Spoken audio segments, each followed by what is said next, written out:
It's interesting because one of the reasons why I left corporate America was I was managing a bunch of people, and I'll be honest with you, I hated it, man. Different personalities, different work ethics. It was a challenge. Now that was almost 20 years ago, so I've grown quite a bit since then, and I firmly believe in a people-centric leadership. A lot of times I'll take people on the recruiting side when we're doing some executive recruiting.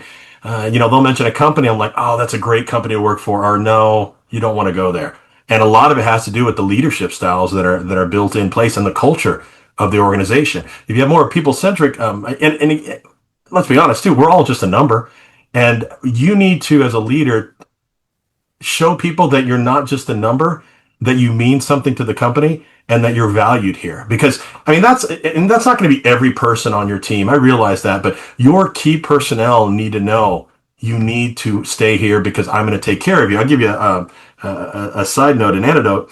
Um, a good friend of mine, he was I don't know, he was probably a VP at a big company, and he was thinking about leaving for a little bit more money. I said, "Does your boss like you?" He said, "He loves me. He's told me he's going to do everything he can to help me advance." I said, "Why would you ever leave when you have that kind of loyalty?" And so he stayed, and he's really in line to be CFO of a Fortune 500 company here over the next year or two.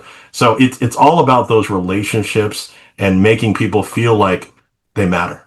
It's interesting because I think the maybe the bigger companies, once you grow into those roles, you become naturally somewhat risk averse because you have more personally to lose. But risk is, I mean, you've got to, and this is how I look at risk, because I take calculated risks all the time. I've got a few new business ventures, and they're not going to cost me capital outlay of $1 million each. They start small and we grow them from there. If they don't work, which they're going to work, but if they don't work, it's not the end of the world. And I think that's where the mentality, you've got to look at your board, make sure that you're in line with their expectations, but you need to take calculated risks.